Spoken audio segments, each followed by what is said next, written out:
ہمارے یہاں نا بڑے ذکر ہوتے ہیں صبح سے شام تک. اب یہ دیکھنا ہے کہ سیاسی بات زیادہ ہوتی ہے یا مصطفیٰ کی بات زیادہ ہوتی ہے. اب ہم نے تھوڑی تفصیل کرنی ہے کہ ہم روزی روٹی کی بات زیادہ کرتے ہیں یا اپنے نبی کی بات زیادہ کرتے ہیں. اس لیے کہ امت کا حق ہے کہ کثرت سے نبی پاک کا ذکر کرے. اور اسی ذکر کا ایک پہلو بڑا وہ یہ ہے کہ اپنے محبوب پر کھل کے درود و سلام پڑھے. کھل کے درود و سلام پڑھے. صبح و شام اس کی زبان پر درود کا نغمہ جاری رہے. اور حضور کا یہ حق ہے امت پر کہ امت اپنے نبی کی فرما برداری کرے.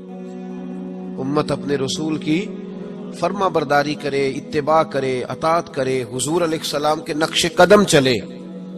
اور پھر 5ویں نمبر پر امت کی ذمہ داری ہے کہ امت نبی پاک کے دین کی تبلیغ کرے. دین کی مسواک کرنا سنت ہے نا جی، پتھر کھانا بھی سنت ہے. پتھر کھانا بھی یہ بھی سنت ہے. نبی پاک صلی اللہ تعالی علیہ وآلہ وسلم کی محفل میلاد میں ذکر مصطفیٰ کرنا بھی سنت ہے. اچھا پھر مزے کی بات دیکھیں، اشتہار لگانا جو ہے نا، اشتہار یہ تو بدعت حسنہ ہے. اور دروازہ کھٹکھٹا کے کسی کو محفل کی دعوت دینا یہ میرے محبوب علیہ السلام کی عین سنت سے ثابت ہے. تو جس کا زیادہ اجر تھا نا اس طرف توجہ ہی نہیں. دروازہ کھٹکھٹا کے کہ بھائی آج محفل ہے، یہ وہ سنت ہے جو میرے محبوب نے طائف جا کے ادا کی تھی. لوگ کہتے ہیں بڑا خرچہ کیا. بھائی کیا خرچہ کیا ہے؟ کہتے ہیں میں 26,000 دے اشتہار چھاپے. بھائی سب سے زیادہ ضروری کام، بہت سارے ایسے بد مذہب ہیں، ان کے بڑے بڑے ایسے مبلغ ہیں جن کا آپ نے کبھی اشتہار نہیں دیکھا ہوگا، مجمع ہزاروں میں، اس لیے کہ وہ ان کا ہر بندہ اشتہار بن جاتا ہے، ہر بندہ. تو یاد رکھے نبی کریم صلی اللہ علیہ وسلم کا یہ حق ہے کہ امت محبوب کا ذکر کرے، تذکرہ کرے، دین کی تبلیغ کرے. اور حضور کے دشمنوں کے ساتھ بغض رکھنا یہ بھی نبی پاک کا حق ہے. ایسا نہیں ہو سکتا کہ ایک بندہ حضور کی بے ادبی کرے، توہین کرے، محبوب کے نواسوں کو باغی کہے، حضور علیہ الصلوۃ والسلام کے صحابہ کو برا کہے اور ہمارا یار بن جائے. یہ حضور کا حق ہے کہ ہم نبی پاک کے دشمنوں کے ساتھ اپنے دل کے اندر کجی رکھیں، ان سے بچیں. میری باتوں کی سمجھ آ رہی ہے میرے بھائیوں؟ یہ حقوق ہیں جو ہم نے نبی پاک علیہ السلام کے حق ادا کرنے.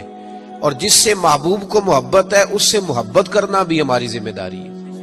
حضرت مجدد الفسانی رحمت اللہ علیہ فرماتے ہیں کہ میں نا گھر میں ختم شریف پڑھتا تھا، اصال ثواب کرتا تھا، تو میں بہت سارے صحابہ کا نام لیتا، اہل بیت کا نام لیتا، اصال ثواب کرتا، صرف سیدہ عائشہ کا نام نہیں لیتا تھا.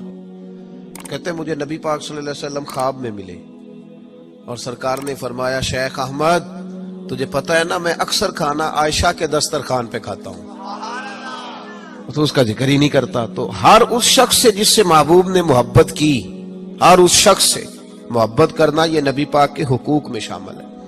سب سے پہلی بات یہ کہ امت محبوب پہ ایمان لائے. کس طرح ایمان لائے کہ جو حضور کہہ دے امت سمجھ جائے کہ اسی میں میری بہتری ہے. امت مان جائے آنکھیں بند کر کے. غیر مشروط اطاعت ہے ہی صرف نبی پاک کی، اس میں کوئی شرط نہ لگائے، مانے اور دل سے مانے. یہ نہ کہے کہ یہ کیسے ہو سکتا ہے مولوی صاحب آپ کہہ تو صحیح رہے پر دنیا بڑی دور چلی گئی ہے، وہ دنیا داری بھی کرنی پڑتی ہے. اس میں گنجائش تلاش نہ کرے. جو حضور کہہ دے اس پہ ایمان لے آئے، جو نبی پاک فرما دے اس پر ایمان لے آئے. نبی پاک صلی اللہ علیہ وسلم مکے سے ہجرت کر کے مدینے تشریف لا رہے تھے. حضرت ابو بکر صدیق ساتھ تھے. ابو جہل نے اعلان کیا کہ جو محبوب علیہ السلام کو معاذ اللہ گرفتار کرے گا 100 سرخ اونٹ ملیں گے. اور بھی بہت سارے لوگ آئے. سراقہ بن مالک بھی گھوڑا لے کے آئے. حضور تک پہنچ گئے. نبی پاک علیہ السلام کا اختیار زمینوں پہ بھی چلتا ہے، آسمانوں پہ بھی چلتا ہے. سرکار دو عالم صلی اللہ تعالی وسلم کو گرفتار کرنے لگے تو حضور نے زمین کو حکم دیا. زمین نے سراقہ بن مالک کے گھوڑے کی ٹانگیں پکڑ لی. گھوڑا اندر دھسنے لگا تو سراقہ کہتے ہیں میرے اندر سے آواز آئی یہ اللہ کے سچے نبی ہے، لیکن ابھی میں پورا مانا نہیں. کہتے ہیں میں نے عرض کی کہ حضور مجھے معاف کر دیں، تو معاف کرنا تو میرے محبوب کا طریقہ ہے نا. کہتے ہیں معافی مانگی تو محبوب نے اسی وقت فرمایا جا تجھے معاف کیا.